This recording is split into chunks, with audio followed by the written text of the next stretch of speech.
Assalamualaikum warahmatullahi wabarakatuh. Perkenalkan, kami dari kelompok Theory of Consumer Choice yang beranggotakan Putri Anggraini dengan NIM 211011603, Pelita Padmadani dengan NIM 211011606, Muhammad Ihsan Firmansyah dengan NIM 211011607. Next.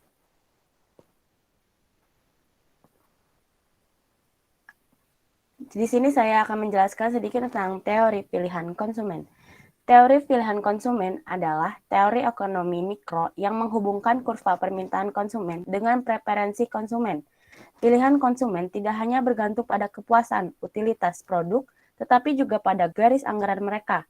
Dengan demikian, pilihan konsumen yang optimal adalah ketika produk yang dipilih memberikan kepuasan maksimum dan terjangkau dengan uang mereka. Next. Adapun batasan anggaran, apa yang dapat dicapai konsumen? Yang pertama, kebanyakan orang ingin meningkatkan kuantitas atau kualitas barang yang mereka konsumsi. Yang kedua, batasan biaya adalah batas paket konsumsi yang mampu dibeli oleh konsumen. Yang ketiga, kemiringan batasan anggaran, mengukur tingkat di mana konsumen dapat memperdagangkan satu barang dengan barang lainnya. Next. Selanjutnya adalah mewakili preferensi dengan kurva indiferen.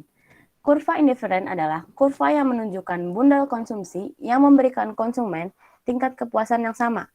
Konsumen sama-sama senang di semua titik pada kurva indiferen tertentu karena dia lebih suka konsumsi lebih banyak daripada lebih sedikit. Dapat digambarkan dengan kurva indiferen yang lebih tinggi, lebih diminati daripada yang rendah. Kemiringan pada setiap titik pada kurva indiferen sama dengan tingkat di mana konsumen bersedia mengganti satu barang dengan barang lainnya. Tarif ini disebut dengan tingkat substitusi marginal. Next. Adapun 4 sifat kurva indiferen. Yang pertama, kurva indiferen yang lebih tinggi lebih disukai daripada yang lebih rendah. Setiap konsumen biasanya lebih suka jika dapat mengkonsumsi barang dalam jumlah lebih banyak. Kurva indiferen yang lebih tinggi melambangkan ketersediaan barang lebih banyak daripada kurva di bawahnya. Selanjutnya akan dijelaskan oleh Pelita Padmadani. Yang kedua ada sifat kurva indiferen miring ke bawah. Pada sifat kurva indiferen ini, kemiringan kurva indiferen ini mencerminkan tingkat di mana konsumen itu bersedia mengganti satu barang dengan barang lainnya. Kemudian yang kedua, konsumen juga bersedia menukarkan suatu barang yang ia miliki lebih banyak daripada barang lain untuk mendapatkan kepuasan yang sama. Kemudian yang ketiga yaitu ada jika jumlah suatu barang itu berkurang, maka jumlah barang lain itu harus meningkat. Selanjutnya ada sifat ketiga yaitu kurva indiferen tidak bersilangan. Pada kurva ini, semua titik itu memberikan kepuasan yang sama bagi konsumen. Hal ini berarti titik A dan titik C itu memberikan kepuasan yang sama bagi konsumen. Padahal titik C itu mengandung lebih banyak barang daripada titik A. Selanjutnya ada sifat keempat, yaitu kurva indiferen tertekuk ke dalam. Pada sifat ini, secara khusus, karena orang lebih bersedia untuk memperdagangkan barang yang mereka miliki dalam jumlah lebih besar dan kurang bersedia untuk menukarkan barang yang mereka miliki sedikit, maka kurva indiferen itu ditekuk ke arah dalam asal grafik. Kemudian, selanjutnya ada pengganti sempurna dan pelengkap sempurna. Yang pertama yaitu ada pengganti sempurna. Pengganti sempurna itu di mana suatu kondisi dua barang itu dipandang identik, sama baik dari segi fitur, kualitas, maupun elemen produk lainnya. Contoh dari pengganti sempurna ini seperti Coca-Cola dan Pepsi.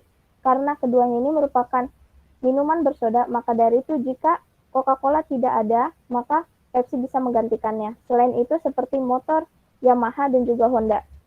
Kemudian pelengkap sempurna adalah barang yang berfungsi jika dilengkapi dengan barang lain. Bisa juga dimaknai sebagai dua barang yang berpasangan dan keduanya itu saling melengkapi. Contohnya itu seperti pulpen dan tinta. Karena keduanya adalah barang komplementer, maka dari itu sama-sama saling membutuhkan. Contoh lainnya yaitu seperti baterai dan jam. Karena tanpa baterai maka jam tidak akan dapat berjalan. Selanjutnya, saya akan menjelaskan mengenai optimalisasi apa yang dipilih konsumen.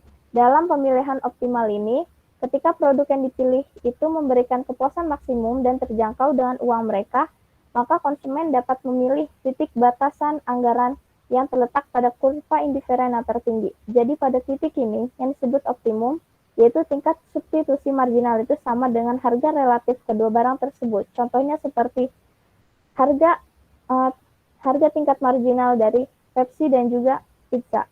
Selanjutnya yaitu ada utilitas cara alternatif untuk menggambarkan preferensi dan optimalisasi.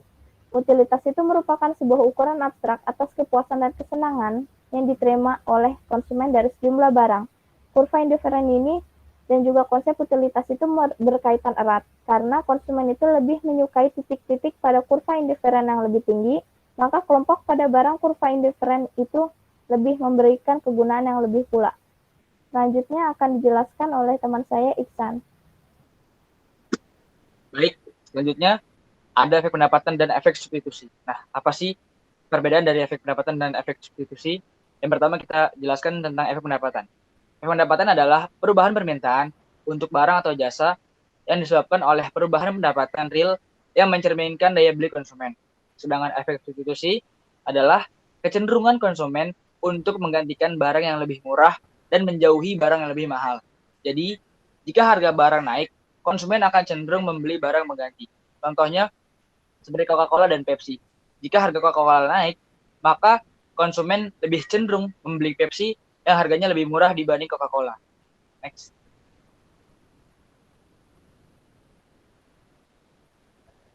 Selanjutnya, apakah semua kurva permintaan slope bawah? Biasanya, ketika harga suatu barang meningkat, orang-orang akan membeli barang tersebut lebih sedikit. Perilaku umum ini disebut sebagai hukum permintaan.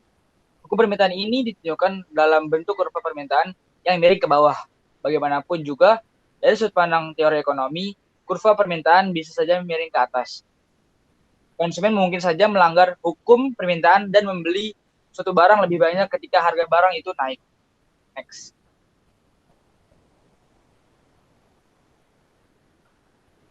Selanjutnya ada pencarian barang given. Pengertian barang given sendiri adalah barang yang apabila harganya turun, justru permintaannya ikut turun. Dan juga jika harga barang given naik, justru menaikkan jumlah permintaan barang. Contohnya, pakaian yang dijual oleh penjual pakaian bekas. Apabila harga barang bekas tersebut rendah, permintaan barang tersebut juga turun. Karena asumsi masyarakat dengan harga yang rendah berarti mutu atau kualitas pakaian tersebut juga rendah. Dan sebaliknya, apabila harganya tinggi, berarti mutu dari pakaian tersebut juga tinggi, sehingga permintaan dari konsumen juga tinggi. Para ekonom menggunakan istilah barang given untuk mendeskripsikan jenis barang yang melanggar hukum permintaan tersebut. Istilah ini diambil dari nama ekonom, yaitu Robert Given, yang pertama kali mencatat kemungkinan ini. Beberapa sejarawan berpendapat bahwa barang given itu ialah barang yang memiliki perubahan besar pada efek pendapatan. Jadi, teori pilihan konsumen memungkinkan kurva permintaan miring ke atas, akibatnya hukum permintaan tidak sepenuhnya dapat diandalkan dan barang given semakin langka. Next.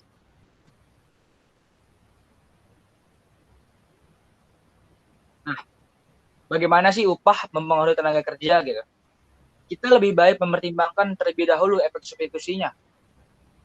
Ketika waktu upah seorang naik, waktu luang menjadi lebih mahal dibandingkan dengan konsumsi. Dan hal ini mendorong seseorang untuk menggantikan waktu luang dan menuju konsumsi. Dengan kata lain, efek substitusi mendorong seseorang untuk bekerja lebih banyak dalam menanggapi upah yang lebih tinggi, yang cenderung membuat sebuah kurva penawaran tenaga kerja miring ke atas. Kemudian mempertimbangkan efek pendapatan. Efek pendapatan ketika upah seorang naik, dia akan bergerak ke kurva indiferen yang lebih tinggi. Selama konsumsi dan waktu luang adalah barang normal. Dia cenderung ingin menggunakan peningkatan kesejahteraan ini untuk menikmati konsumsi yang lebih tinggi dan waktu yang lebih besar. Dengan kata lain, efek pendapatan ini mendorong untuk bekerja lebih sedikit, yang cenderung membuat kurva penawaran tenaga kerja miring ke belakang. Next.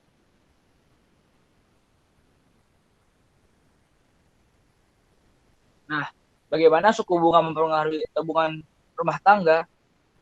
Kita dapat menggunakan teori pilihan konsumen untuk menganalisis bagaimana orang membuat suatu keputusan ini dan bagaimana jumlah yang mereka simpan bergantung pada tingkat bunga yang akan diperoleh tabungan mereka. Next.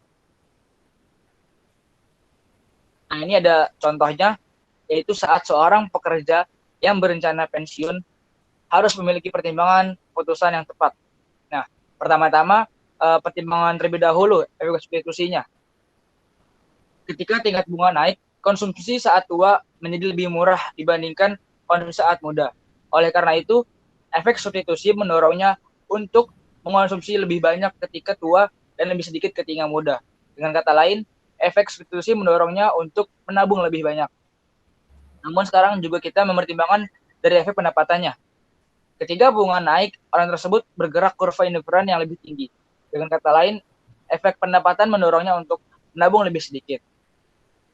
Ia cenderung ingin menggunakan peningkatan kesejahteraan untuk menikmati konsumsi yang lebih tinggi pada pendapatan yang lebih tinggi.